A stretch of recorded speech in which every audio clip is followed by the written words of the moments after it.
다 일어나셔서 하나님의 말씀을 들으시기 바랍니다. 하나님 말씀은 로마서 6장 15절부터 23절까지의 말씀, 신약성경 247페이지입니다. 신약성경 247페이지, 로마서 6장 15절부터 23절까지의 말씀, 하나님의 말씀을 들으시기 바랍니다. 그런즉 어찌하리요? 우리가 법 아래 있지 아니하고 은혜 아래 있으니 죄를 지으리요? 그럴 수 없느니라. 너희 자신을 종으로 내주어 누구에게 순종하든지 그 순종함을 받는 자의 종이 되는 줄을 너희가 알지 못하느냐? 혹은 죄의 종으로 사망에 이르고 혹은 순종의 종으로 의에 이르느니라. 하나님께 감사하리로다. 너희가 본래 죄의 종이었더니 너희에게 전해준 바 교훈의 본을 마음으로 순종하여 죄로부터 해방되어 의에게 종이 되었느니라. 너희 육신이 연약함으로 내가 사람의 예대로 말하노니 전에 너희가 너희 지체를 부정과 불법에 내주어 불법에 이른 것 같이 이제는 너희 지체를 의에게 종으로 내주어 거룩함에 이르라. 너희가 죄의 종이 되었을 때에는 의에 대하여 자유로웠으나 너희가 그때 무슨 열매를 얻었느냐? 이제는 너희가 그 일을 부끄러워하나니 이는 그 마지막이 사망임이라. 그러나 이제는 너희가 죄로부터 해방되고 하나님께 종이 되어 거룩함에 이르는 열매를 맺었으니 그 마지막은 영생이라. 죄의 싹은 사망이요 하나님의 은사는 그리스도 예수 우리 주 안에 있는 영생이니라. 아멘. 다 자리에 착석해 주시기 바랍니다. 이 시간은 로마서 67번째 강의가 되었습니다. 은혜 아래 있는 의의 종이라는 제목으로 하나님 말씀 증거하도록 하겠습니다. 은혜 아래 있는 의의 종. 오늘날 이 한국 교회는 1620년 청교도들이 뉴 잉글랜드에 정착한 후에 100여 년이 지나면서 타락했던 그 모습을 그대로 보여주고 있습니다. 참 역사는 돌고 도는 것 같습니다. 청교도들도 정말 신앙의 자유 때문에 메이플라워를 타고서 1620년에 청교도들이 그 뉴 잉글랜드 하게 되면은 미국 북동부에 있는 6개의 주를 총칭해서 뉴 잉글랜드라고 얘기하거든요. 그 뉴 잉글랜드에 정착하면서 신앙의 자유와 신앙 하나님의 영광만을 위해서 살겠다라고 이 사람들이 이주를 했는데 100년이 지나면서 이 신앙의 태도가 점점 희석되기 시작합니다. 100년이 지나면서 희석된 그 모습이 애석하게도 오늘날 지금 한국교회의 모습을 그대로 보여주고 있습니다. 성도들의 신앙은 형식화되었고요. 어느 누구에게도 회심한 흔적이라고는 찾아볼 수 없으며 성도들의 삶은 불신자들과 아무런 다를 바가 구별됨이라는 게 없습니다. 사람들에게서 신앙생활은 골프 모임이나 영화 모임 혹은 그 밖에 수많은 다른 취미 생활하기 위한 모임들과 근본적으로 차이가 없습니다.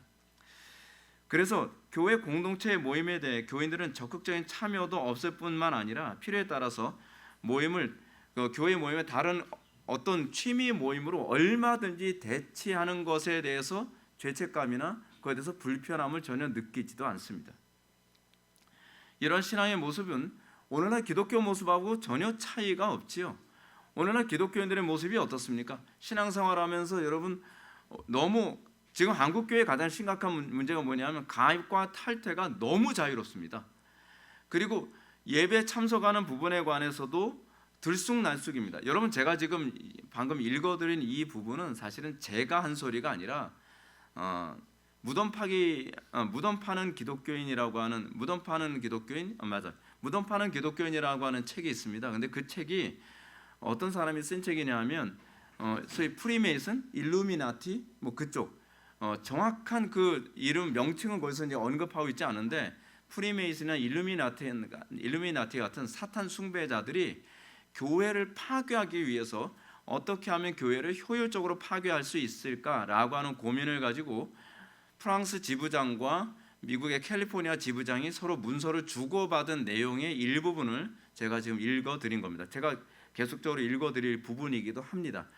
근데 예를 들어서 캘리포니아 지부장은 어떤 사람이냐면 유명한 모 대학교의 철학과 교수입니다. 근데 이 책을 발간한 사람이 누구냐면 어스기니스라고 하는 프란시스 쉐이퍼의 제자거든요. 근데 어스기니스가 이 문서를, 이 비밀 문서를 발간을 하는데 이 사람이 이렇게 얘기합니다. 이 문서를 어스게니스한테 주면서 다른 사람들한테 잡히지 않을 수 있는, 자기가 이것을 폭로했다는 것을 알면 자기가 잡혀 죽을 수도 있기 때문에 난 남들이 모르는 곳으로 도망갑니다 하면서 이런 말을 남깁니다. 어쩌면 주님이 재림하시기 전에 유럽의 기독교는 몰락할지도 모르죠 라고 그 여운을 남기고 도망을 갔습니다. 근데 그 말 그대로 유럽의 기독교는 완전히 몰락했습니다. 유럽의 기독교는 이슬람에게 완전히 장악됐고 유럽의 기독교는 동성애와 그 음란함과 불법과 미신으로 가득한 교회가 되어버리고 없어져 버리고 말았습니다. 완전히 몰락해 버리고 말았습니다. 근데 지금 이 모습이 한국 교회에서 그대로 나타나고 있습니다. 지금 한국 교회 안에서 나타나고 있는 전체를 보면 제가 여러분들은 간혹가다 이럴 겁니다. 회복의 교회는 너무 성도들한테 엄격한 것 같다. 엄격한 거 아니고요. 엄격하게 느끼는 겁니다. 여러분들이. 그리고 여러분들이 엄격하게 느낀다고 한다면 여러분들은 진짜 회개하셔야 됩니다. 그리고 이렇게도 엄격하게 이걸 지켜내지 못하면 그냥 지옥 갈 생각 하십시오. 교회 몰락해도 좋다라고 생각한다면 여러분들이 그렇게 비판하십시오. 근데 분명한 건 이렇게라도 안 하면 한국 교회는 유럽의 전철을 벗어날 수가 없습니다. 한국 교회 교인들 얼마나 아니라고 나태하고 무능한지 모릅니다. 인정하셔야 됩니다. 근데 안타까운 건 이 부분에 대한 객관적인 평가가 기독교인들의 입에서 나온 것이 아니라 사탄 숭배자들의 입에서 이런 평가와 진단이 나왔다는 것입니다. 그들이 이렇게 얘기합니다. 교회에서 신앙 타락에 나타난 근본적 원인은 회심에 대한 기준이 불분명하기 때문이라는 겁니다. 여러분들 다 회심했다고 생각하지 않나요?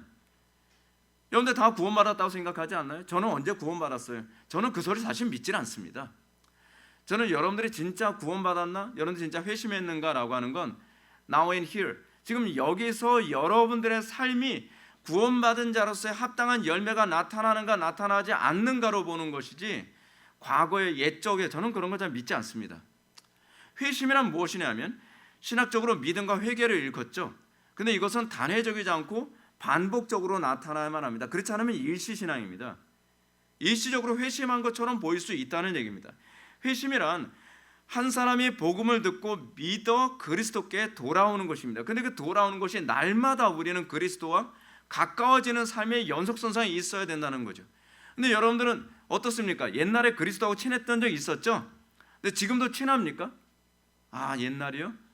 여러분은 그거 진짜 회심이라고 뭐로 장담을 합니까?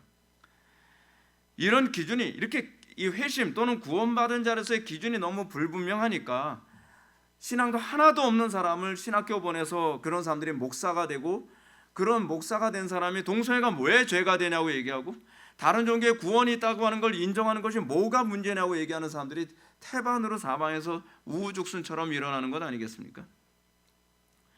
문제는 뭐냐면 어느 때서부터인가 교회 안에서 참된 신자와 거짓된 신자를 구분하는 이 문제를 정죄하고 있는 때가 왔다는 겁니다. 그냥 웬만하면 교회 와서 세례받고 교회 출석 잘하면 그냥 구원받은 것을 치자는 것이죠. 교인들 마음 편하게 해주라는 겁니다. 그 대신 어떻게 되죠? 그 사람들이 회개할 수 있는 기회를 원천적으로 봉쇄하는 것 아니겠습니까? 요즘에 제가 목회하면서도 많이 느끼는 게 그겁니다. 우리 교회 찾아오는 사람들도 그런 게 많습니다. 정말 편한 교회를 찾는 것이지 옳은 교회를 찾지 않습니다. 저는 그런 부분이 사실은 제가 살아온 인생에서 연결했을 때 저는 적응이 잘 안 됩니다. 저는 항상 제 관심이 뭐냐면 무엇이 좋으냐보다는 무엇이 옳으냐에 관심을 가지고 살아왔대서 그렇게 인생을 사는 거 보면은 저 사람은 왜 인생이 저렇게 굳어졌을까 이런 생각이 많이 듭니다. 오늘날 교회에서 신자의 기준, 구원받은 자에서 기준이 뭡니까? 교회에 나와 세례받고 출석하는 사람, 하향 평준화 시켜버렸죠. 하향 평준화. 그건 믿음 없어도 다 할 수 있는 거거든요. 코로나 사건 이후에는 인터넷으로 비대면 예배만 해도 신자라고 하시는 거죠. 과연 이런 모습에서 세상과 구별된 신자를 기대할 수 있겠습니까? 안 믿는 사람들이 더 손가락질하거든요. 기독교인이라고 하면서 왜 저 모양이야? 기독교인이라고 하면서도 왜 이렇게 도덕성이 없어? 기독교인이라고 하면서 이렇게 상식이 안 통해? 그러지 않나요? 근데 교회에서 뭐라 하냐면 그래도 그 정도면 신자다. 그래도 믿음으로 구원받는 것이 행위로 구원받는 거 아니지 않냐 이렇게 얘기합니다. 행위로 구원받는 건 아니지만 행위로 믿음을 드러내는 건 맞습니다. 이런 기독교 현상을 사탄주의자들은 그들의 극비문서, 이 무덤 파는 기독교인에서 미국인들의 신앙을 이렇게 조롱합니다. 이건 미국인들의 신앙인데요. 이게 우리의 신앙의 모습하고 이제는 똑같습니다. 미국이 지금 왜 저렇게 몰락했는가? 미국의 기독교가 왜 저렇게 몰락했는가? 이거 들어보면 아십니다. 3명 중 1명의 미국인이 중생했다고 주장하지만 미국인들의 삶은 중생하기 전과 아무 차이가 없습니다. 현대 교회에 남아있는 것은 누군가 한탄했던 것처럼 몸으로부터 분리된 유령에 불과하니까요. 이거 철학과 교수가 한 소리입니다. 사탄 숭배자인 철학과 교수가. 철학과 교수가 보기에, 그러니까 안 믿는 사람, 불신자가 보기에도 저건 신앙이 없는 거 아니야? 아니, 불신자가 보기에도 그렇게 봅니다. 불신자가 보기에도요. 사탄자들은 우리보다 교회의 회심에 대한 기준을 더 정확하게 잡고 있고요. 현대 교회가 회심의 기준을 잘못 잡고 있다는 것에 대해서 그 사람들이 더 정확하게 알고 있습니다. 그래서 이들은 기독교를 분쇄하기 위해 종교가 없는 것보다는 불량한 종교가 참 신앙에 더 많은 해를 끼친다는 전략을 추진합니다. 그들이 얘기하는 게 그겁니다. 불량한 종교가 기독교를 무너뜨리는데 훨씬 효율적이다. 그래서 불량한 기독교는 사실은 무너뜨리지 않으려고 애를 씁니다. 제가 목회하면서도 가진 애를 먹는 이유가 뭐냐면 불신자에서 우리 교회 온 사람이 아니라 불량한 기독교에서 신앙생활하다가 우리 교회 온 사람입니다. 불량한 기독교에서 우리 교회 와서 자기 나름대로의 신앙의 기준이 잡혀있는 사람은 이거 뜯어 고치기가 너무 어렵습니다. 아니 세뇌가 돼버려가지고 오히려 그걸 고치려고 하게 되면 반발합니다. 오늘날 스스로 회심했다고 주장하는 교인들은 세상과 하나님이라는 두 주인을 같이 섬길 수 없다는 예수님의 가르침을 믿지 않습니다. 왜 안 돼? 하나님과 돈을 같이 섬길 수 있지. 세상과 하나님과 같이 양다리 거칠 수 있지. 안 되긴 왜 안 돼? 믿지는 않습니다. 요즘 대부분의 기독교인들은 세상과 하나님을 섬기는데 별 어려움이 없다고 얘기합니다. 목사님, 왜 예수 믿는데 세상에서 박해를 당한다는 거죠? 왜 예수를 믿는다는데 왜 세상에서 핍박을 당한다고 하는 겁니까? 저는 그저 이해가 안 되는데요. 저는 예수 믿는데 세상에서 어려움 별로 없는데요. 왜요? 지금 기독교인들이 많이 늘어났고 기독교의 영향력이 많이 커졌으니까요. 그렇지 않습니다, 여러분. 여러분들이 예수 믿는데 별로 불편함이 없다 그러면 여러분들은 예수를 잘못 믿고 있는 것이 100%입니다. 저는 99%라고 얘기 안 합니다. 왜냐하면 성경이 세상에서 고난 당할 거라고 가르치셨기 때문에. 성경은 100%를 얘기합니다. 맥도날드 햄버거의 설립자가 이렇게 얘기하죠. 나는 종교에 대해 말하듯이 맥도날드에 대한 믿음을 말할 수 있습니다. 나는 하나님을 믿고 가족을 믿고 맥도날드를 믿습니다. 물론 사무실에 와서는 그 순서를 바꿉니다. 나는 맥도날드를 믿고 가족을 믿고 하나님을 믿습니다로 바꾼다는 거예요. 그렇지 않나요? 여러분들 교회에 왔을 때는 나는 하나님을 믿습니다. 나는 가족을 믿습니다. 그리고 나는 맥도날드를 믿습니다라고 하는 그런 태도로 살아가지 않나요? 우선순위를 하나님께 두는 것처럼. 근데 세상에 나가서는 내 사업이 우선이고 그 다음에 가정이고 그 다음에 하나님이라고 여러분들 고백하면서 살아가지 않습니까? 이런 맥도날드 설립자의 말을 사탄주의자들은 이렇게 평가합니다. 이러한 기독교인들은 저 원수 하나님을 부르는 그들의 호칭입니다. 그들이 비밀문서로 서로 주고받을 때 하나님이라는 호칭을 사용하지 않고 저 원수라는 단어를 사용합니다. 이러한 기독교인들은 저 원수에게도 쓸모없을 뿐만 아니라 우리에게도 아무런 위협이 되지 못합니다. 재미있는 것은 그들은 결격 사유가 거의 없다는 점입니다. 문제는 그들이 있어야 할 곳에 있지 않다는 데 있지 않습니다. 문제는 그들이 있는 곳에서 그들이 해야 할 일이 무엇인지를 모른다는 데 있습니다. 그렇지 않나요? 여러분들은 있어야 될 곳에 있죠. 그런데 여러분들은 있어야 될 곳에서 무슨 일을 해야 되는지 모르잖아요. 마치 경계를 서야 되는 군인이 경계를 서라고 그 자리를 세워놨는데 거기서 뭘 하라고 세워놨는지를 모르는 겁니다. 경계는 하지 않고 거기서 옛날 군인들 하는 것처럼 짤짤이를 하고 있든지 거기서 무슨 담배 피면서 세상 한탄이나 하고 있든지 그런 식이죠. 오늘날 기독교인들이 가정에 돌아가서 여러분들이 있어야 될 자리가 거기인데 가정에서 내가 뭘 해야 되는지, 내가 어떻게 해야 되는지 전혀 모르죠. 직장으로 가서 여러분들은 내가 무엇을 해야 되는지, 어떻게 해야 되는지 전혀 모르죠. 아니, 어떻게 신학자들보다 얘네들이 더 잘 알고 있습니까? 얘네들이 더 정확하게 진단하지 않습니까? 근데 이렇게 얘기해도요, 기독교인들이 마음에 감동이 없습니다. 충격도 안 받습니다. 어쩌면 사탄주의자들의 통찰은 부끄럽게도 오늘날 교계를 인도하는 영적 지도자라는 사람들보다 더 성경적이고 더 정확하게 판단하고 있습니다. 그러나 우리는 단순히 그 통찰력에 감탄만 할 것이 아닙니다. 우리는 그들의 뼈 때리는 지적처럼 오늘날 이 시대의 교회가 있는 그 장소에서 교회가 해야 할 일이 무엇인지 알 수 있어야만 합니다. 회심이란 단순한 상상이나 인식이 아닙니다. 그리스도인으로서 자신이 있는 장소에서 해야 할 일을 알고 충성되게 살아가는 겁니다.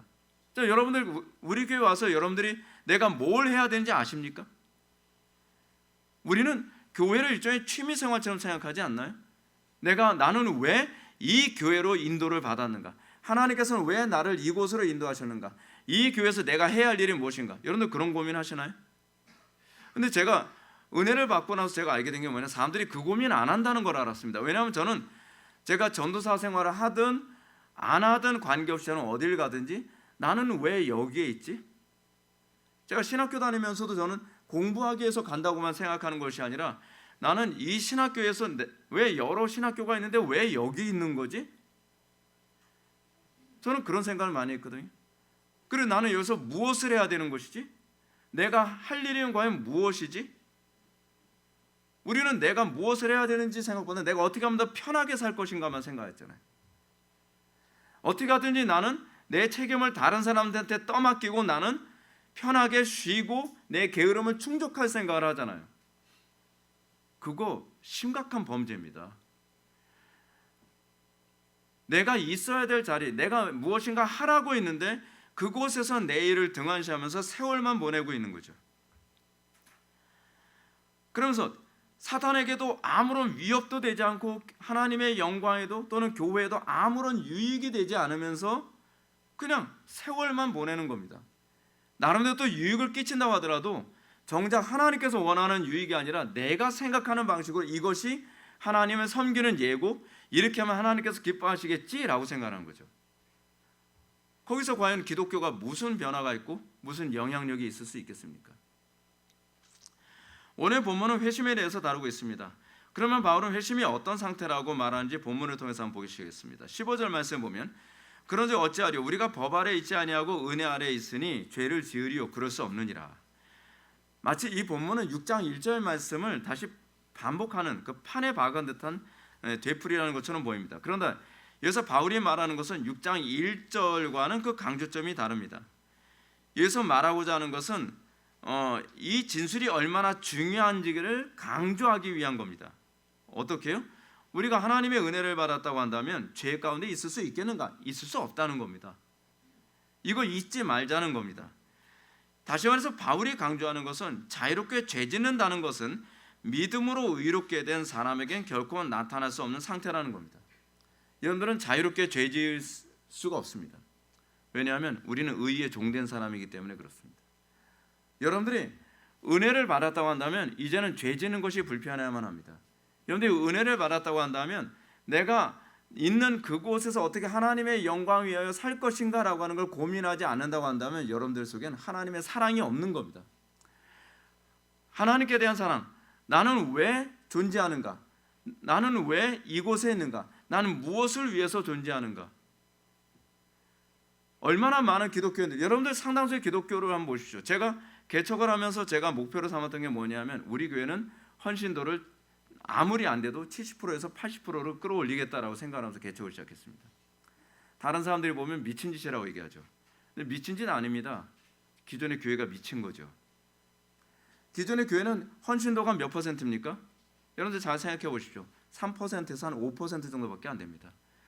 3% 정도에서 5% 되는 사람이 그 게으르게 세월만 떼면서 교회만 왔다 갔다 하면서 숟가락만 하나 얹어놓겠다고 하는 사람들 때문에 힘들어서 지쳐가지고 나중에 그 사람들이 나가 떨어지는 것이 오늘날 교회의 모습입니다. 그렇잖아요? 대부분 교회를 보면 1인 3역, 1인 5역 합니다. 왜냐하면 일을 안 하니까, 서로 헌신을 안 하겠다는 겁니다. 그러니까 요리 피하고 저리 피하고 하니까 이 사람이 주일학교 교사도 했다가 성가대도 했다가 뭐 교회 청소도 했다가 그렇지 않으면 뭐도 했다가, 아니 할 일이 너무 많은 거예요. 그러니까 주일날 쉬는 것이 아니라 아침부터 저녁까지 눈썹이 휘날리게 뛰어다니다가 파김치가 돼서 돌아갑니다. 그게 정상적인 교회입니까? 저는 어렸을 때부터 그런 교회를 보면서 이건 뭔가 잘못됐다라고 생각을 하는데, 왜 목사님들은 이거 잘못됐다라고 생각을 안 하고 그 오류를 계속 반복하는지 저는 이해가 안 되더라고요. 전 정말 이해가 안 돼요. 제가 전도사 생활을 7년을 하면서 제가 정말 이해가 안 되는 게 뭐냐면, 왜 잘못된 건데 고치려고 안 하지? 왜 잘못된 건데 왜 개혁을 하려고 하지 않지? 다른 교회도 그러니까 왜 우리 교회도 그래야 된다고 생각을 하지? 다른 교회가 성가대 있으니까 우리 교회도 성가대 해야 된다고 생각하고, 다른 교회도 주일학교 하니까 우리도 주일학교 해야 된다고 생각하고, 다른 교회도 1인 3역, 1인 4역 하니까 당연히 우리도 그렇게 하는 것이 옳다고 생각합니다. 저는 이해가 안 돼요. 도대체 왜 이렇게 생각을 안 하는지 저는 이해를 못 하겠습니다. 여러분, 신앙이라고 하는 것은 아는 것과 삶의 일치입니다. 성경이 그렇게 가르친다면 왜 그렇게 안 되는가에 관해서 고민해야만 합니다. 그리고 우리가 정말 회심했다고 한다면 우리는 과연 나의 삶 속에서 왜 선한 영향력을 끼치지 못하는가 고민해야 되거든요. 왜 우리는 자꾸 편하게 사는 것만 신앙이라고 생각해요? 그래도 천당을 간다고 자꾸 생각하고, 그래도 천당은 간다고 자꾸 이렇게 가르친 겁니다. 그러니까 사람들이 우리 교회 오게 되면 듣기 싫은 겁니다. 왜요? 내가 구원의 확신이 있다고 얼마나 내가 스스로 세뇌를 했는데, 이 교회 오니까 구원의 확신을 자꾸 세뇌를 깨뜨리려고 하는 거예요. 근데 여러분, 이거 안 받아들이면 여러분 진짜 지옥 갑니다. 여러분들이 내가 하나님 앞에 정직해지는 법을 배워야 됩니다. 내 스스로 세뇌됐다고 해서 여러분 천국에서 받아주는 게 아닙니다. 하나님께서 인정하시는 신앙이냐가 중요한 것이지 내가 인정하는 신앙이 중요한 게 아닙니다. 여러분, 존 스토트가 뭐라고 얘기했나 보십시오.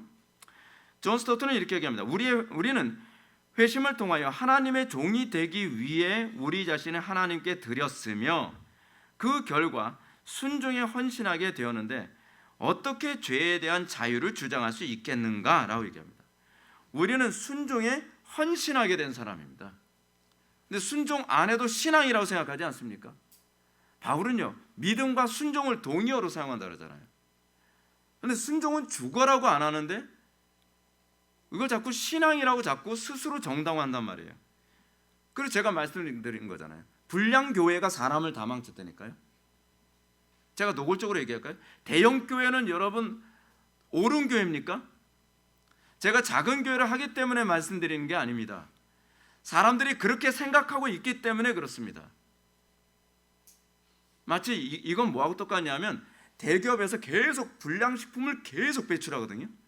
근데 조그만 어떤 사람이 비슷한 유형의 음식을 만드는데 그 사람은 그냥 일종의 그 수공업식으로 만드는 거예요.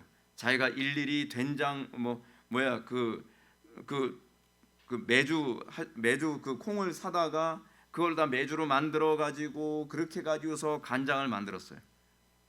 그 진짜 오리지널이죠. 오리지널. 문제 없는 거. 노 프라블럼. 근데 문제가 뭐냐면 저거 대기업에서 나온 거 아니니까 저건 가짜네. 대기업에서 나온 게 아니니까 저거는 불량이네. 대기업에서 나온 게 저게 옳은 거지. 이렇게 생각한 거하고 똑같지 않습니까? 이런 사고방식이 다 판에 박히듯이 대부분의 교인들 머릿속에 다 박혔어요. 그래서 뭐라고 얘기합니까? 저 목사님이 성경적으로 얘기했는가 비성경적으로 얘기했는가가 아니라 그게 교인 몇 명이야? 그게 규모 어느 정도 규모야? 그러니까 이단이 판치는 겁니다. 이단이 규모가 크면 그 규모가 크다는 것 자체만으로 그것을 정통이라고 우겨대는 거예요. 그런 게 얼마나 많습니까? 그런 이단이 지금 비일비재지 않습니까? 그러니까 이단들이 이런 얘기하죠. 일단은 등치를 불커야 된다. 등치를 불크면 그러면 정통으로 그냥 사람들한테 정통으로 먹일 수 있다는 거예요.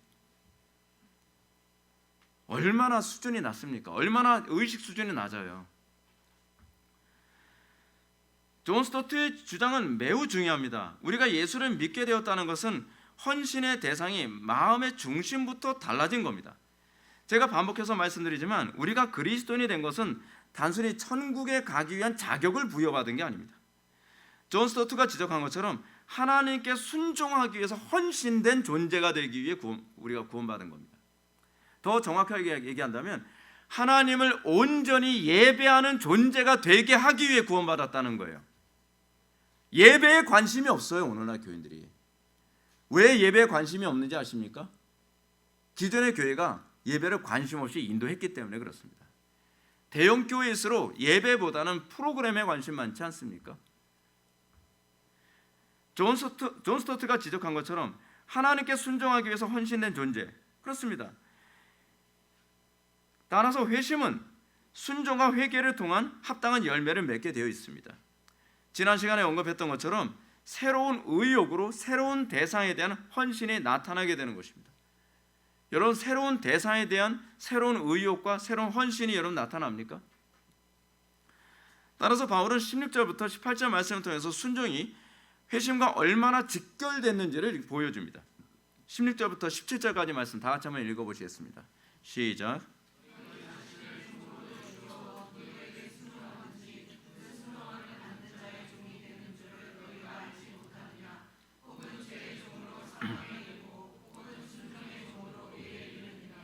하나님께 감사하리로다. 너희가 본래 죄의 종이더니 너희에게 전하여 준 바 교훈의 본을 마음으로 순종하여 죄로부터 해방되어 의에게 종이 되었느니라. 아멘.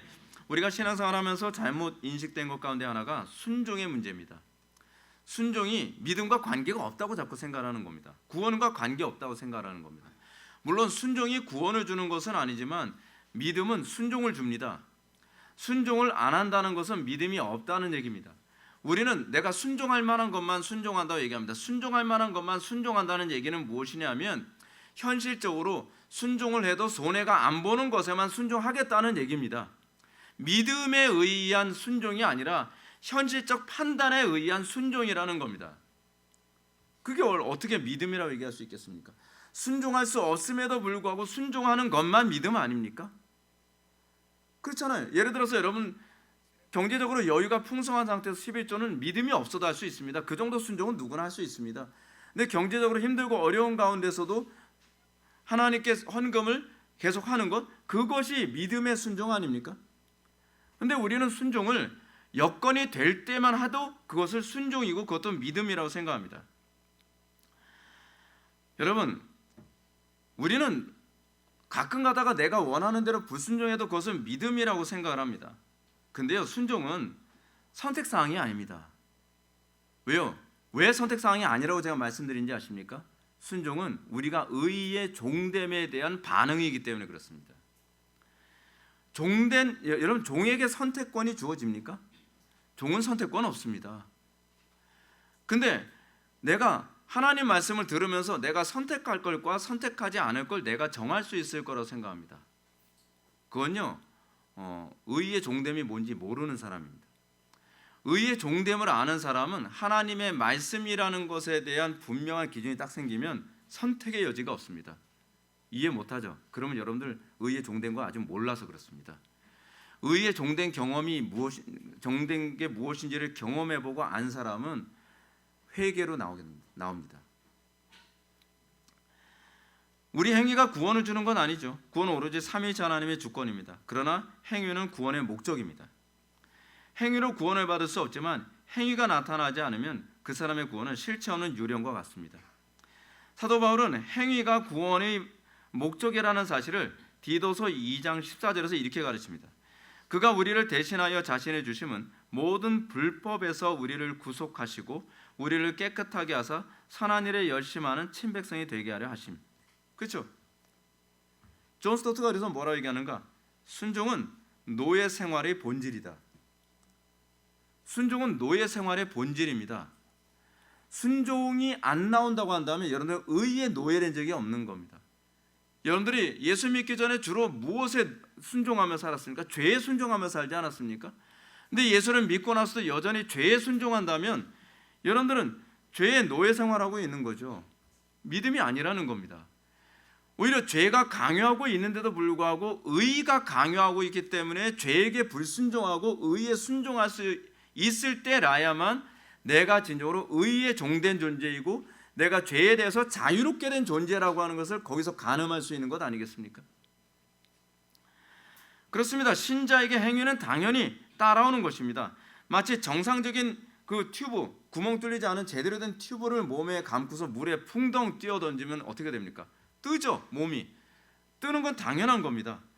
다른 표현으로 말한다면 하나님께 대한 순종이 없다면 그 사람은 원수 마귀에게 순종하는 것입니다. 이것 아니면 저겁니다. 여기서 중립지역은 없습니다. 우리는 죄의 노예로 살든지 아니면 의의 노예로 살든지 둘 중에 하나입니다. 그러므로 바울은 16절에서 너희 자신을 종으로 내줘 누구에게 순종하든지 그 순종함을 받는 자의 종이 되는 줄을 너희가 알지 못하느냐. 혹은 죄의 종으로 사망에 이르고 혹은 순종의 종으로 의에 이르느니라 라고 얘기합니다. 바울은 자신이 어디에 순종하느냐가 누구의 종된 상태인지를 입증한다라고 얘기하고 있습니다. 아니라고 부정하지 마십시오. 어린아이처럼 들으십시오. 여러분들 진짜 순전한 마음으로 나는 날마다 어려운 일, 쉬운 일. 제가 항상 이런 얘기 하잖아요. 이런 일. 어려운 일, 쉬운 일이 있을 때 하나님의 뜻이면 무조건 어려운 일 선택하는 겁니다. 그게 내가 의의 종됐음을 입증하는 겁니다. 근데 우리는 이렇게 얘기해요. 어렵기 때문에 어쩔 수 없어요. 그래서 죄를 선택합니다. 그러면 죄의 노예죠. 여러분들이 의의 종됐다고 한다면 그렇게 할 수 없는 거죠. 우리가 만약 죄에게 순종하고 하나님의 말씀에 대해서 계속적으로 불순종하는 삶을 살고 있다면 그는 하나님의 종이라고 할 수 없는 것입니다. 또 이렇게 얘기합시다. 여러분들은 여건이 되기 때문에 예배에 참석합니다. 근데 여건이 안 될 때도 예배에 참석합니까? 여건이 안 될 때도 예배에 참석할 수 있는 건 그것은 죄의 자유, 죄로부터 자유로워졌고 의의 종된 사람만 가능한 겁니다.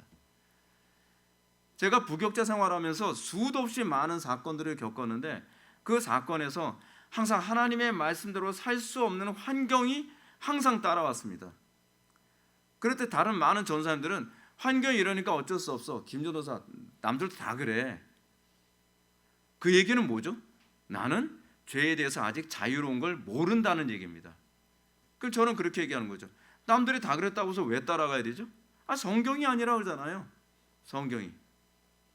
성경이 아니라고 하니까 아무리 남들이 다 그렇게 간다고 하더라도 그리고 환경이 그렇게 억압한다 하더라도 어떤 사람 저보고 그럽니다. 김 전사 그러다가 교회에서 잘려.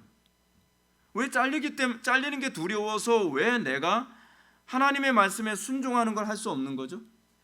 잘리는 것이라고 하는 것 때문에 내가 죄의 노예로서 살아가는 것이 정당화될 수 있나요? 나는 죄로부터 자유로운 거죠.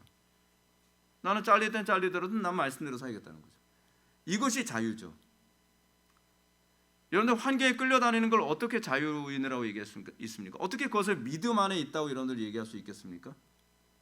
환경에 끌려다니고 그리고 사람 눈치 때문에 끌려다니고 돈 몇 푼 가지고 그것 때문에 끌려다니고 인맥 때문에 끌려다니고 그러면 사람의 노예고 돈의 노예고 환경의 노예죠. 그래서 사람들이 이렇게 얘기합니다. 하나님의 말씀에 자유로운 상태에 있는 사람들은요, 하나님의 명령에 불순종하는 것은 쉽지만 환경과 돈의 유혹과 인간관계, 감정, 현실성에 대해서는 노예 상태에 있습니다. 그렇지 않나요? 하나님 말씀에 불순종하는 거 쉽습니까, 여러분? 그런데 여러분들 돈에 불순종하는 것 쉽습니까? 아니면 인간관계에 불순종하는 것 쉽습니까? 감정에 불순종하는 것 쉽습니까? 현실성에 불순종하는 것 쉽습니까? 여러분들은 어느 쪽이 쉽습니까? 하나님께 불순종하는 게 더 쉽지 않나요? 여기서 여러분들이 어느 쪽이 자유인인가? 어느 쪽이 노예인가가 규정되는 겁니다. 그래서 하나님의 뜻을 알지만 적당히 타협하며 살아갑니다. 그리고 항상 이렇게 얘기합니다. 어쩔 수 없었어. 환경이 이렇기 때문에 어쩔 수 없어. 그럼 환경의 노예죠. 뭐 지금 사업 때문에 어쩔 수 없어. 그건 돈의 노예네요. 저렇게 해서 인맥이 끊겨. 그럼 인간의 노예네요. 권력자. 그럼 권력의 노예네요.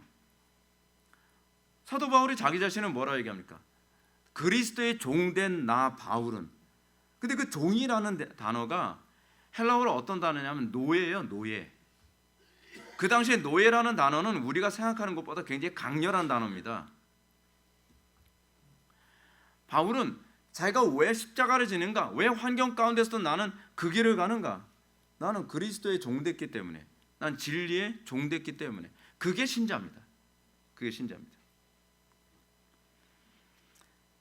사랑하는 성도 여러분, 17절부터 18절 말씀 보시기 바랍니다. 바울은 진정으로 회심한 성도가 어떻게 죄의 종됨에서 해방된 것인지를 이렇게 표현합니다. 하나님께 감사하리로다. 너희가 본래 죄의 종이더니 너희에게 전하여 준 바 교훈의 본을 마음으로 순종하여 죄로부터 해방되어 의에게 종이 되었느니라. 그래서 바울은 회심이 가져다주는 놀라운 효력에 대해서 감사하는 말로 시작합니다. 왜냐하면 회심은 신자가 하나님의 말씀, 다시 말해서 바울이 로마 교인들에게 전하여 준 바 교훈의 본을 마음으로 순종했다고 얘기합니다. 마음으로 순종하여 죄로부터 해방되어 의에게 종되었기 때문이다. 여러분, 상당수의 목사님들이 교인들에게 종되어 있다는 거 여러분 알고 계십니까? 교인들이 그렇게 한 거 싫어요. 어떤 장로님은 예배 시간 설교하는데 목사님이 한 30분 넘어가잖아요. 그러면 그 장로님은 시계만 보나 봐요. 앞자리에 앉아서 이러고 있어요. 그 장로님이 이런다고 설교 시간을 30분을 줄이면 장로의 노예죠.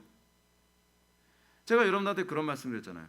저는요, 여러분들의 종이 아닙니다. 저는 하나님의 종으로 살아가길 원해요.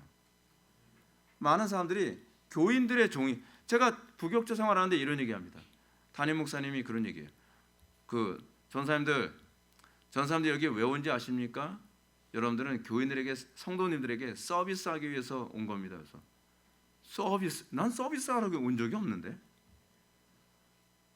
그 제가 후배 그 전사님한테 그런 얘기했어요.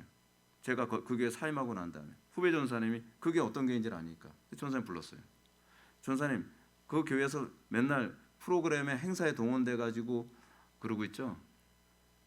설교자라는 거 잊지 마세요. 우리는 설교자로 부름받은 것이지 교인들의 서비스하기 위해서 부름받은 거 아닙니다. 근데 표정이 별로 좋지가 않아요. 여러분, 어느 시대든지 선지자들이 썩고 부패하는 이유가 뭐냐면 사람 무서워할 때 썩고 부패합니다. 교인들 무서워할 때 썩고 부패합니다. 교인들이 뭘 듣기를 원하는가? 교인들이 어떻게 해야 좋아하는가? 아니요, 강단은 하나님이 좋아하시는 걸 선포하는 것이고 교인들이 찔리고 불편해도 설교하는 겁니다. 저는 여러분들이 제 설교 때문에 나가는 거에 대해서는 별로 불편하지 않습니다. 왜요? 저는 여러분들의 종이 아니기 때문에. 저는 하나님의 종이고 저는 말씀의 종입니다. 그래서 하나님께서 전하라 하는 대로 전하는 것이 제 직무라고 생각을 합니다. 바울이 얘기합니다. 내가 전하여 준 바 교훈의 본을 마음으로 순종하여 죄로부터 해방되어 의에게 종이 되었느니라. 어떻게 해방됐다고요? 바울이 전하여 준 바 교훈의 본을 마음으로 순종하여 죄로부터 자유케 됐다고, 해방됐다고 얘기하고 있습니다. 순종하지 않으면 노예입니다. 하나님께 순종하지 않으면 죄의 노예란 얘기예요. 제 얘기는요. 여기서 바울은 이렇게 얘기합니다. 그냥 순종이 아니라 마음으로 순종했다는 겁니다. 마음에서부터. 그리고 죄로부터 해방됐다고 얘기합니다. 그리고 의의 종이 됐다고 얘기하고 있습니다. 순종하지 않으면서 내가 의의 종이라고 얘기하지 말라는 거죠. 내가 하나님의 말씀에 불편할 때는 순종하지 않으면서, 내 감정이 상할 때는 순종하지 않으면서, 내 생각에 안 맞을 때는 순종하지 않으면서, 내 경험에 안 맞을 때 순종하지 않으면서 내가 의의 종 됐다, 내가 그리스도의 종이다, 그런 얘기 하지 말자는 거죠. 바울은 로마 교회가 어떻게 의의 종이 됐다고 얘기하느냐 하면 마음으로 순종함으로 됐다고 얘기하고 있습니다. 순종하는 행위가 마음과 하나가 됐다는 겁니다. 마음은 싫은데 해야 된다니까, 남 눈치 때문에 순종하는 것도 사람에게 노예가 되는 겁니다. 겉으로는 순종하는 것 같은데 율법적 순종이잖아요. 다른 사람 눈치 때문에, 김 목사의 정죄가 무서워서. 마음에서 기쁨으로 순종하는 것이어야 되죠. 그렇지 않습니까? 저 정죄 안 합니다. 저 내려와서 여러분한테 야단 안 치잖아요. 저 뭐라고 얘기 안 합니다. 그냥 기도만 합니다. 주여 벼락을 내려 주옵소서. 그렇게 기도하진 않아요. 그렇게 기도하진 않습니다. 걱정하지 마십시오. 하여간 회개하기 전에는 순종이라는 행위가 있어도 마음이 없었습니다. 회심하기 전에는. 그런데 이젠 적극적으로 자원하는 마음으로 순종하게 됐다는 겁니다. 마음에서부터 죄의 지배를 혐오하는 사람이 됐다는 것, 그리고 하나님의 통치를 기뻐하게 됐다는 것, 이것이 의의 종된 사람들에게 나타나는 특징입니다. 그래서 죄가 더 이상 그를 지배하지 못합니다.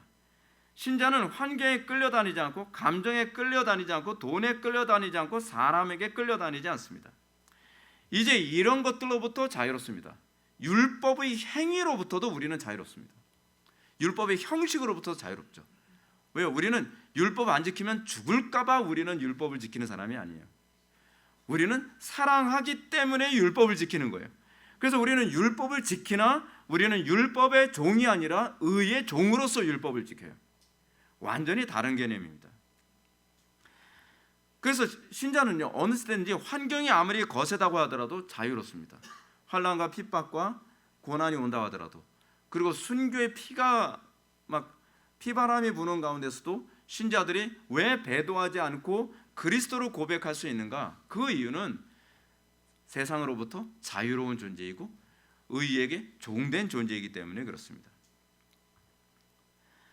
그래서 환경이 아무리 거세도 자유하고, 감정이 거세게 내 마음을 휘둘러도 자유하고, 돈과 성공이 내 삶과 사업에 좌우한다 해도 나는 자유합니다. 사람 잃는 것 두려워하지 않습니다. 왜 그렇습니까? 우리는 이 모든 것으로부터 죽었기 때문에 그렇습니다. 지배력을 상실한 겁니다. 더 이상 내가 몇 푼 손해보냐 이익되냐라고 하는 것 때문에 마음이 흔들리지 않습니다. 저 사람 잃어버릴까 말까 때문에 마음이 흔들리지 않습니다. 또 내가 이것 때문에 성공하지 못할까 어떨까 그것 때문에 마음 흔들리지 않습니다. 왜요? 이제는 그것의 지배력으로부터 나는 해방됐습니다. 나는 그것 때문에 더 이상 두려워하지 않습니다. 그럼 뭐가 두렵죠, 우리는요? 그리스도를 잃어버리는 게 제일 두려운 겁니다. 그러므로 존 스토트가 바울의 가르침을 이렇게 표현했죠. 회심은 자기 포기 행위다. 적절한 표현 아닙니까? 회심은 자기 포기 행위입니다. 자기 포기가 뭔지 모르면 내 옛날 성격, 성질 다 부릴 거 부리고, 내 욕심 부릴 거 다 부리고, 내 지혜와 내 수단과 내 방법 할 거 다 하면서, 그러면서 나는 회심했다? 그렇게 얘기하지 마십시오. 회심은 자기 포기 행위입니다. 왜 그렇습니까? 회심은 이전에 자신이 그토록 매달리던 돈과 명예와 감정과 사랑과 성공을 포기하게 만들며 불가피하게 의의 종되게 만들기 때문에 그렇습니다. 이전에는 세상의 것에 있는 것이 너무 두려웠습니다. 사업 망하는 거 두렵죠. 사람 잃는 거 두렵죠. 감정 상하는 거 두렵죠. 실패하는 거 두렵죠. 명예 잃는 거 두렵죠. 그래서 그것의 종로로 됐습니다. 제가 만약에 교인 잃는 거 두려웠으면 제가 이렇게 목회하겠습니까? 교회가 반토막이 나더라도 저는 여러분들 비유 안 맞추잖아요. 여러분들 우리 교회 중간에 오신 분들은 잘 모르시지만 우리 교회 목회 쉽게 생각하지 마십시오. 이게 얼마나 피눈물 흘리고 기도하고 투쟁하면서 많은 희생해가면서 여기까지 온지 모릅니다. 근데 문제는 뒤늦게 어느 정도 일궈 놓은 상태에서 오면 이게 쉬운 줄 알아요. 쉽지 않습니다, 여러분. 다 죽었습니다, 저는.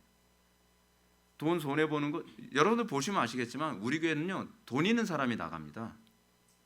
헌금 몇백만 원씩 하는 사람이 나갑니다. 근데 전 그거 신경 안 씁니다. 여러분들 우리 교회 좀 재료 있는 사람이 지금 없지만 이게 없는지 진짜. 예전에 우리 교회 좀 돈이 있다 모았다 하는 사람들 제가 비유 맞추는 거 보셨습니까? 비유 안 맞추죠? 왜요? 저는 그분들에게 노예가 아니거든요. 전 자유인입니다. 그래서 그분들이 기분 나빠도 해야 될 얘기는 하는 거죠. 그러니까 교회가 뭐 재정적으로 그렇지만 저는 훨씬 더 이게 자유롭습니다. 그런데 여러분들 우리 교회가 여기까지 오는 데서 얼마나 이 죄의 유혹과 이것과 얼마나 많아 싸워가면서 그 자유를 획득한 결과인지를 아셔야만 합니다. 사람 잃는 거 두려워하고 돈 잃는 거 두려워하고 남들에게 공격받는 거 두려워하고 욕먹는 거 두려워하고 그러면은 교회는 타락합니다. 죄가 지배합니다. 여러분, 우리가 가장 두려워되는 것은 그리스도를 잃는 것이고 진리를 잃는 것이어야만 합니다.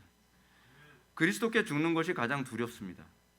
그래서 이전에 대해서는 자유롭고 그리스도께 대해서는 종이 된 삶을 살게 됩니다. 그렇지 않나요?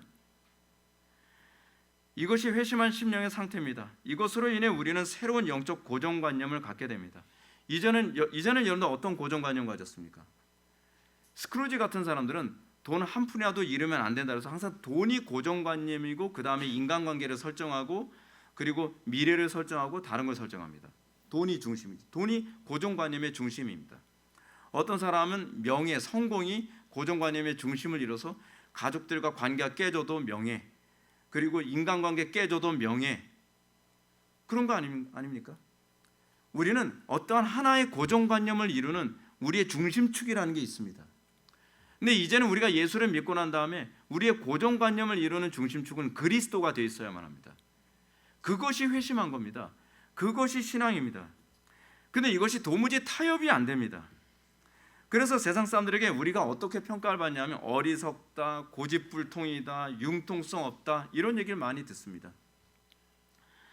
근데 그거는 우리의 본성의 변화 때문에 나타나는 겁니다. 믿음 때문이지 고집 때문이 아닙니다. 따라서 바울은 로마의 성도들에게 회심한 사람들로 하여금 합당한 삶이 19절 말씀을 통해 다음과 같이 요구합니다.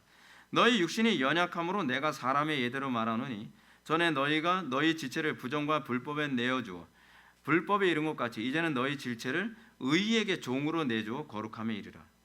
회심 이전의 삶과 회심 이후의 삶을 명확하게 구별해서 바울이 얘기합니다. 이전에는 너희가 너희 지체를 부정과 불법에 내주어 불법에 이른 것 같이. 여러분 그렇잖아요. 우리가 예수 믿기 전에 어땠습니까? 우리의 지체를, 우리의 몸을, 우리의 모든 은사를 불법과 부정에 내주어 불법에 이르렀죠. 그러면 이제 우리 지체를 의에게 종으로 내주어 거룩함에 이르러야죠. 거룩함에 이른다는 얘기가 무슨 얘기입니까? 거룩이 뭐예요? 거룩이라는 헬라어, 이 하게스모스라고 하는 이 헬라어는 히브리어 카도시의 번역형이거든요. 구별되는 거예요. 나눠지는 거. 여러분들 의의 병기로서 우리가 의의 종으로서 삶을 살게 됐다면 이전과 다른 구별됨이라는 게 있어야 되는 것 아닙니까? 이 구별됨이 없는데도 회심이라고 자꾸 얘기를 해요. 달라진 게 하나도 없는데. 이전에 세상을 향하여 쏟던 열정과 헌신을 하나님께 쏟음으로 분명히 구별된 삶을 살아야 한다니까요. 이전엔 너희 지체를 부정과 불법에 내주어 불법에 이른 것을 당연하게 여겼죠.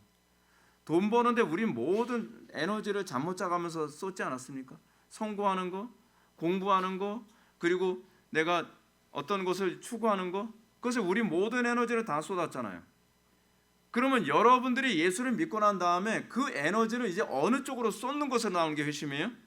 하나님을 사랑하고 성도를 사랑하는 것으로 에너지를 쏟아야죠. 근데 안 쏟아요. 그건 되게 인색해요. 세상의 것에 이 성공하고 돈 벌고 출세하고 공부 많이 하고 이런 것에 쏟는 건 굉장히 후한데 하나님의 영광과 공동체 지체들을 사랑하는 데는 얼마나 인색한지, 그건 신앙이 아니죠. 신앙이 아닙니다. 이런 시점에서 여러분들에게 정말 던지고 싶은 질문, 그리고 여러분들이 정말 마음에 새겨야 되는 질문이 이겁니다. 여러분들의 열정과 에너지와 헌신을 하나님께 쏟는 이 방향성의 변화가 생겼습니까? 사람들이 자꾸 이렇게 얘기합니다. 하나님과의 관계는 해결하려고 하지 않고 삶의 문제만 해결하려고 합니다. 하나님과 관계는 해결하지 않고 부부관계 해결하려고 하고 하나님과 관계 해결하지 않고 자녀 교육에만 해결하려고 했어요. 그거 그렇게 하면 안 됩니다. 이건 하나님 이용해 먹겠다는 얘기입니다. 하나님 이용해 먹겠다고 하면서 여러분 하나님의 심판대 앞에 섰을 때 좋은 소리 들을 거라고 생각하십니까? 그럴 수 없죠. 여러분들 돈에 쏟았던 열정, 성공에 쏟았던 열정, 취미에 쏟았던 열정, 쾌락에 쏟았던 열정, 이걸 하나님의 영광과 이웃사랑으로 쏟는 방향의 변화가 있어야만 합니다. 그때 우리는 나 회심했구나 라고 얘기할 수 있는 거죠. 간혹 어떤 사람은 이렇게 얘기합니다. 저는 본래 열정이 없는 사람인데요, 열정이 없는 것이 그 열정입니다. 아시겠습니까? 그 열정을 쏟는 것을 쏟지 않는다고 야단을 치면 그걸 지켜내기 위해서 얼마나 열정적인지 몰라요. 그렇잖아요. 저는 본래 게을러서 게으름도 보통 열정이 아닙니다. 핍박과 고난과 환난이 있어도 게으름을 계속 지켜내요. 그거 열정이에요. 열정이에요. 그래서 여러분들 우리의 본성이 거듭난 이후에 어떤 변화가 생기냐면 부지런해져요. 왜냐하면 그게 원래 하나님께서 창조한 본성이기 때문에 그렇습니다. 게으른 건 타락한 본성의 모습이에요. 그럼 여러분들이 거듭났으면 게으름에서 부지런함으로 가는 게 열정이 옳죠. 왜요? 부지런함은 어디서 온다 그랬죠? 열정에서 오는 것이고 사랑에서 오는 거거든요. 게으름은 나에 대한 사랑에서 나온 겁니다. 하나님을 사랑하면 거기에 열정과 부지런함이 따라오고 이웃을 사랑하면 열정과 부지런함이 따라오겠죠. 근데 왜 나는 부지런하지 않을까요? 사랑이 없어서 그렇죠. 사랑이 없으니까 하나님이 어떻게 되든 내 게으름이 더 중요한 것이고 이웃이 어떻게 되든 내 게으름이 더 중요한 겁니다. 하나님의 영광에 대해서 여러분 안타까워 보십시오. 게으를 수가 있겠나? 속에서 불이 일어나는데 사랑하는 지체가 어려움 당하고 있는데 여러분 게으를 수 있겠습니까? 내 속에서 불이 일어나는데 저 어떻게 도울까? 어떻게 해야 될까? 여러분 이사야서 42장 8절에 보면 하나님이 이렇게 얘기합니다. 나는 여호와니 내 이름은 이는 내 이름이라. 나는 내 영광을 다른 자에게 내 찬송을 우상에게 주지 아니라고 하십니다. 이 말씀은 하나님께서 우리가 회심함과 동시에 우리의 열정과 우리의 사랑과 우리의 모든 에너지를 헌신을 하나님께 쏟도록 만들겠다는 얘기입니다. 우상에게 쏟는 그 에너지와 헌신을 하나님께로 쏟도록 만들겠다는 거예요. 근데 여러분들이 회심했다고 하면서 여전히 세상에 대한 에너지와 세상에 대한 헌신과 세상에 대한 이런 열정을 그대로 쏟고 있으면서 교회 생활은 종교 생활에 불과해요. 근데 중요한 게 이렇습니다. 19절을 보면 바울은 로마 성도들 상태를 너희 육신이 약함으로 라고 얘기합니다. 너희 육신이 약함으로 라고 하는 이 말은 영적으로 어린 상태를 지칭하는 표현이거든요.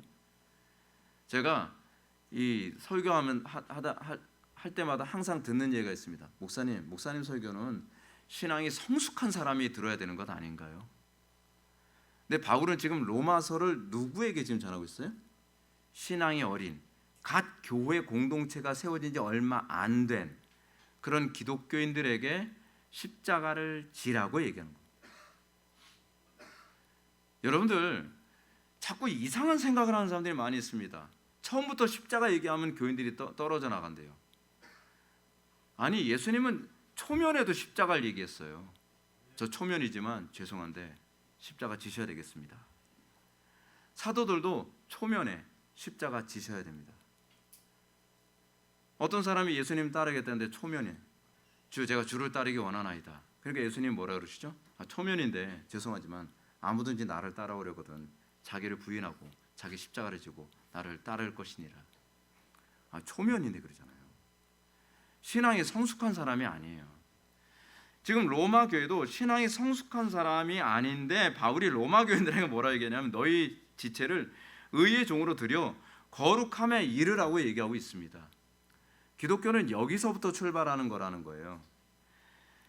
비유 맞출 거 맞추고 어느 정도 신앙생활 하면은 이 사람에게 십자가를 얘기해라? 아니요.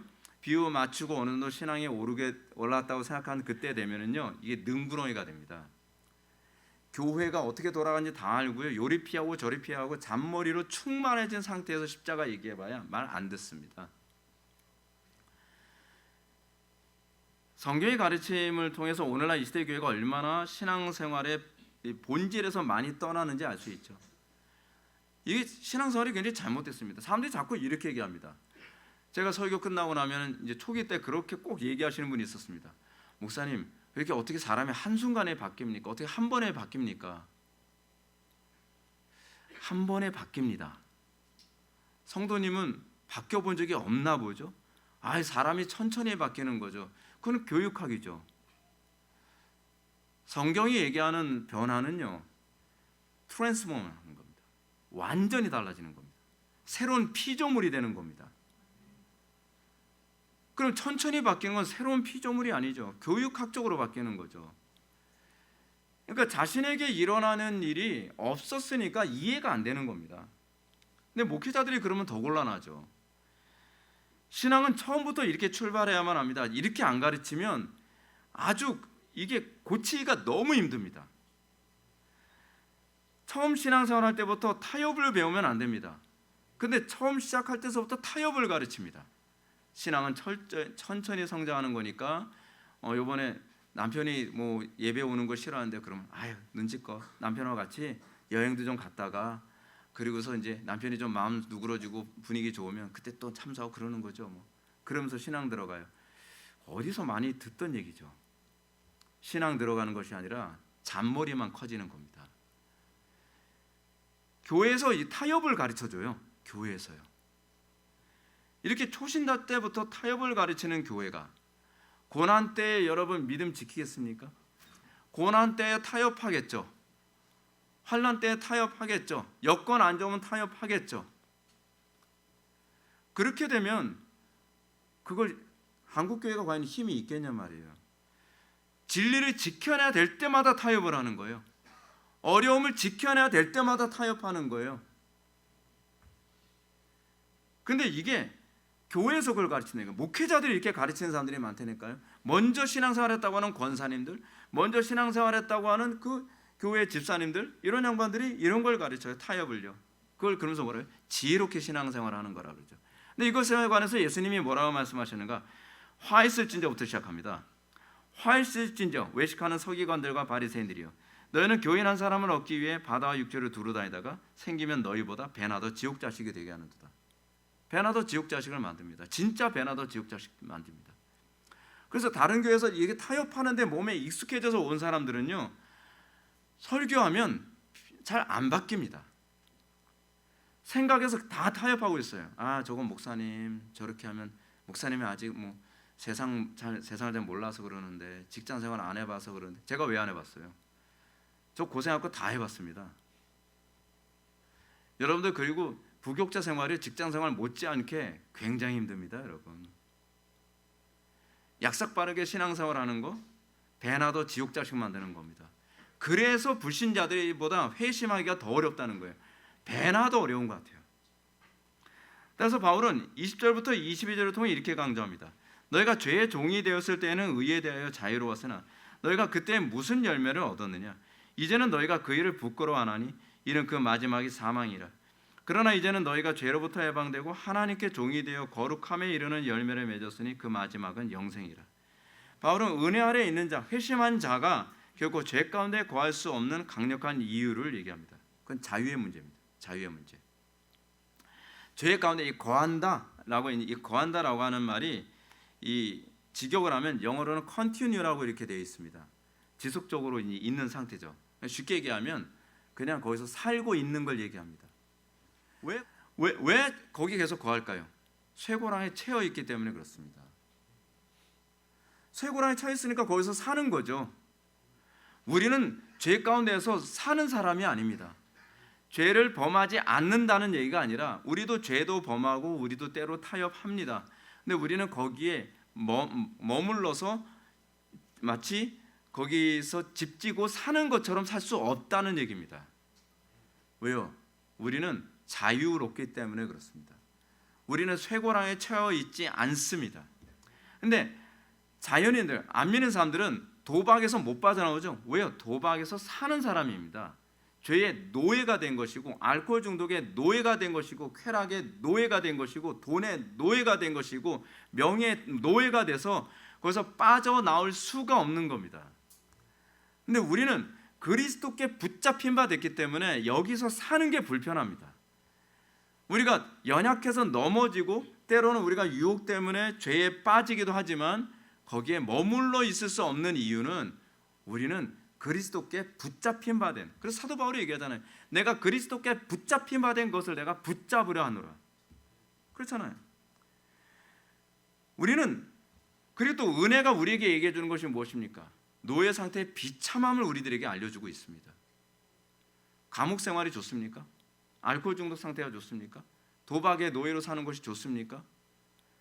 자연인들의 문제는 거기에 거하는 이유 중 하나는 뭐냐면 그것이 좋기 때문입니다. 불편하지 않기 때문입니다. 그래서 미련이 있습니다. 마치 소돔과 고모라 성을 빠져나온 롯의 처처럼 몸뚱아리는 나왔는데 마음은 소돔과 고모라 성에 여전히 묶여 있는 겁니다. 그러니까 멸망하는 겁니다. 신자는 어떻습니까? 그때 무슨 열매를 맺었느냐? 이제는 너희가 그 일을 부끄러워하나니. 우리가 참 신자라고 한다면 이제는 그 죄의 노예 상태로 묶여 있는 그곳에 사는 것을 이제는 부끄러워합니다. 여러분 부끄러움을 느끼지 않습니까? 오히려 그 부분에 대해서 지적을 하면 그만 기분이 막 나쁩니까? 뭐가 문제라고 그래? 그래서 내가 뭐 주의 성수 안 하는 것도 아니고, 내가 헌금을 안 하는 것도 아니고, 내가 기도 생활 안 하는 것도 아니고. 근데 죄된 생활에 대해서 부끄러워할 줄은 몰라요. 요즘 이 시대의 트렌드가 그러지 않습니까? 죄 짓는 걸 부끄러워하지 않는 시대입니다. 기독교인들도 죄 짓는 걸 부끄러워하지 않습니다. 거짓말하는 걸 부끄러워하지 않습니다. 옛적 삶을 살아가는 걸 부끄러워하지 않습니다. 정상적인 그리스도인은 혐오합니다. 괴로워합니다. 이전 삶에 거하기를 원하지 않습니다. 왜 그렇죠? 그 마지막이 사망이라는 걸 알기 때문입니다. 대조적으로 바울은 그러나 이제는 너희가 죄로부터 해방되고 하나님께 종이 되어 거룩함에 이르는 열매를 맺었다고 얘기합니다. 비록 신앙이 어린 상태였지만 그들은 죄로부터 해방된 증거가 있습니다. 환경에 끌려다니지 않습니다. 환경에 저항합니다. 저항을 한다는 건 그것의 노예로부터 해방됐다는 거죠. 사람에게 끌려다니는 사람이 아닙니다. 부족하지만 우리는 더 이상 그런 것에 끌려다니지 않습니다. 계속적으로 저항합니다. 저항은 누구만 해요? 자유인만 합니다. 노예는 저항하지 않습니다. 우리나라 국민들의 문제가 뭔지 아십니까? 육신의 욕망을 채워주는 것에 대해서는 저항을 하지 않습니다. 옳고 그름에 대해서는 저항을 하는데 육신의 욕망을 채워주는 부분에 있어서는 저항을 안 합니다. 그래서 한국인들 다루기가 뭐냐 하면 옳고 그름에 대해서 사람들이 반응을 할 때 이해 득실의 문제를 가지고 사람들한테 접근하면 저항을 안 합니다. 돈 줄게, 정부에서 돈 줄게, 너희들 편히 봐줄게, 그러면 저항을 안 합니다. 그건 노예예요. 진정한 자유는 이것이 옳음인가 그름인가 때문에 저항하는 사람입니다. 나 돈 안 줘도 좋아, 나 손해봐도 좋아, 그런데 이것이 옳기 때문에 난 저항하는 거야. 그것이 저항정신 아닌가요? 그것이 진정한 자유인 아닌가요? 과연 기독교인들에게서 그런 정신이 어디 있습니까? 많은 사람들이 이렇습니다. 어느 교회 목사님이 대형교회 목사님인데 종교통합에 주도적인 역할을 했고 교회 헌금을 막 몇십억을 그 WCC에 막 쏟아부었어요. 그러면 여러분 그거에 대해서 저항해야 되는 것 아닙니까? 저항해야죠. 근데 저항을 안 해요. 그 교회 나오려도 안 나와요. 그 이유가 뭐예요? 편하잖아. 이 교회에서도 천당 가겠지. 이 교회에 있으면 그래도 익명으로 내가 신앙생활 할 수 있고 얼마나 편한데. 노예죠. 그냥 딱 노예입니다. 무엇이 옳고 무엇이 그른지는 알아요. 왜 우리 목사님 종교통합에 사인하고 거기다 막 그런지 모르겠어. 왜 거기에 헌금하고 그런지 모르겠어. 왜 그걸 주도했는지 모르겠어. 근데 알고 싶지도 않아. 그죠? 그냥 난 이게 편하니까. 그냥 노예라는 걸 스스로 입증하는 거죠. 우리가 예수를 믿고 난 다음에 우리는 하나님께 종이 되어 이전 삶과 혹은 세상과 구별된 열매를 맺습니다. 그것과 단절된 삶을 살아갑니다. 22절에서 거룩에 이르는 열매를 맺었나니라고 하는 말씀을 좀 더 보십시오. 여기서 보게 되면 바울은 거룩에 이르는 열매를 얻으리라라고 얘기하고 있지 않습니다. 거룩에 이르는 열매를 얻었다라고 얘기하고 있습니다. 이 말씀의 헬라어 시제는 우리 성경과 좀 다르게 현재형으로 되어 있습니다. 이 말은 하나님의 은혜로 회심한 성도들은 성화의 열매가 미래에 언젠가 얻게 될 것이다가 아니라 지금부터 그 열매를 날마다 누리고 있음을 보여주며 그 누림의 결과가 영생이라는 것을 우리들에게 보여주고 있습니다. 그러므로 바울은 결론적으로 23절을 통해 다음과 같은 소망과 심판을 선고하는 결론을 맺습니다. 죄의 싹은 사망이요 하나님의 은사는 그리스도 우리 주 안에 있는 영생이니라. 죄의 싹은 사망입니다. 죄의 종된 상태의 최종 상태는 뭡니까? 사망입니다. 멸망입니다. 지옥입니다. 죄에게 노예된 삶을 살아가면서 우리는 자꾸 이렇게 정당화하죠. 쉬울 때는 하나님 말씀에 순종한 것 가지고 그것이 자유인의 근거라고 얘기합니다. 노예도 할 수 있다니까요. 그렇지 않습니까? 노예도 여건 될 때는 하나님 명령 앞에 순종할 수 있어요. 근데 제가 말씀드리는 게 그거잖아요. 성경이 가르치는 바가 그거잖아요. 어떨 때 자유인인가 아니면 노예인가를 입증할 수 있다고요? 내가 도무지 이거를 순종하기 어려운, 하나님의 말씀은 이걸 요구하는데 현실 또는 인간관계 이런 것들이 그렇게 하지 못하도록 하는 그 상황에서 내가 일관성 있게 진리를 따라 갈 수 있느냐에 관한 문제입니다. 이런 사람만 자유인입니다. 항상 어려운 일 있으면 적당히 타협하면서, 굉장히 타협도 지능적으로 하죠. 지능적으로 해서 나를 자꾸 속여요. 내가 노예인지 자유인인지 내가 헷갈리게 만드는 거예요. 근데 그거는 자유인이 아닙니다. 클리어하셔야 됩니다. 우리는 이전 삶과 구별되지 않은 삶을 불편하게 여겨야 됩니다. 우리는 이전 삶에 대해서 자유롭고 그리스도의 관계 안에서 고정관념 같은 게 있어야 됩니다. 하나님의 말씀이 이렇다. 그러면 이거에 대해서 타협이 없어야 됩니다. 제가 예배 지켜내야 된다라고 하는 것을요, 20대 초반부터 했던 겁니다. 전도사 초기 때서부터. 예배엔 타협이 없다. 예배엔 타협이 없다. 애들이 아무리 뭐라고 해도 타협 없어. 애들이 안 나오더라고요. 막 저항을 해요. 그래도 타협 없어. 온 교회에서 욕을 먹어도 타협 없어. 예배가 무너지면 모든 걸 다 잃어버리는 거예요. 난 이건 타협할 수가 없어. 그러니까 사람들이 고집이 세다 그러죠. 고집이 센 게 아니에요. 이게 옳기 때문에. 저는 이거에 종됐기 때문에 그렇습니다. 저도 굉장히 괴롭더라고요. 주변에서 욕을 쌍욕 먹는 거 이런 쉬운 줄 아십니까? 얼마나 힘든데요. 모든 사람들한테 욕 먹죠. 사람들, 청년들 안 나오겠다고 그러죠. 막 사람들이 다 손가락질하죠. 그래서 예배를 끊임없이, 예배를 지킨다는 말은 실제는 어떻든 예배 인도한다는 얘기가 아니라 그 예배 가운데 하나님의 임재의 풍성함, 진리의 완벽한 선포에 대한 열망, 그걸 다 통합해서 얘기하는 겁니다. 교인들이 안 모여도 예배한다. 여러분, 그거는요 율법주의예요. 제가 상당수의 교회를 보면요, 제가 봐도 예배 참석하고 싶지 않게 예배를 인도하면서 난 예배는 지킨대요. 도대체 예배가 뭡니까? 하나님의 임재가 있어야 예배고, 하나님의 진리가 정확하게 선포되어야 예배고, 그리고 그 예배 가운데 성령의 역동하심이 있고, 뭐 이런 게 다 종합되어야 예배인데, 제가 보기에도 예배가 아니거든요. 저게 뭐지? 설교도 뭐 설교에 별로 관심도 없는 것 같고. 그러니까 성도들의 예배를 다 우습게 여기죠. 그러면서 성도들이 어떻게 됩니까? 결국 사망으로 갈 수밖에 없죠. 예배의 예배됨이 뭔지, 예배의 영광스러움이 뭔지 모르면 구원이 뭔지 모르는 겁니다. 왜냐하면 우리는 예배를 위해서 구원받았기 때문에 그렇습니다. 여러분들 아마 저하고 그 20년 가까이 있었던 분들은 아마 느낄 겁니다. 진짜 저 양반은 지독할 정도로 20년 내내 예배 진짜 지긋지긋하다. 예배. 근데 우린 예배 때문에 구원받은 거예요. 그거는 프리메이슨 같은 사람, 일루미나티들도 다 알아요. 그래서 걔네들도 가장 중요시 여기는 게 뭔지 아십니까? 예배입니다. 근데 그 사람들이 예배하기 위해서 어떻게 하는지 아십니까? 인신제사를 서슴지 않습니다. 어느 종교든지 예배를 홀대하는 종교는 기독교밖에 없습니다. 남미 가보십시오. 어린아이들이 수천 명이 매년 사라진다 그러잖아요. 왜 사라지겠습니까?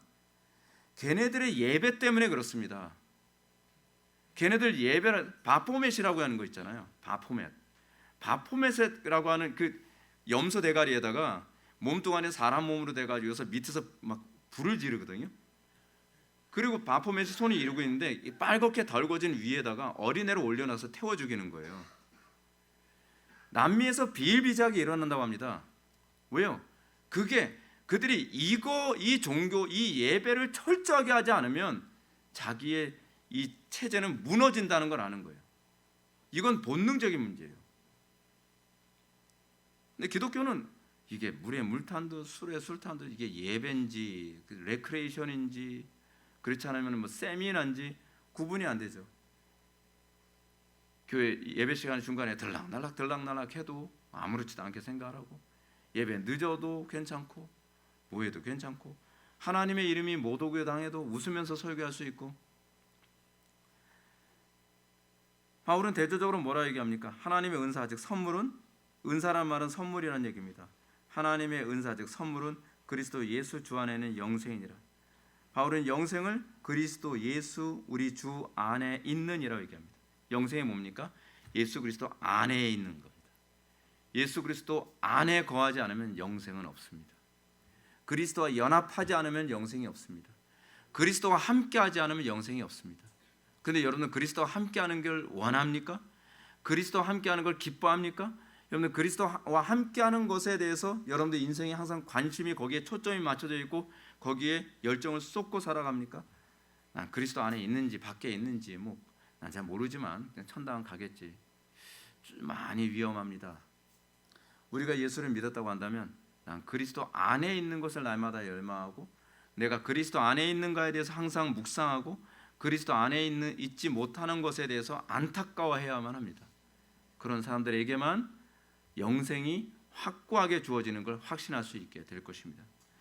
사랑하는 성도 여러분, 주 예수보다도 귀한 것은 없습니다.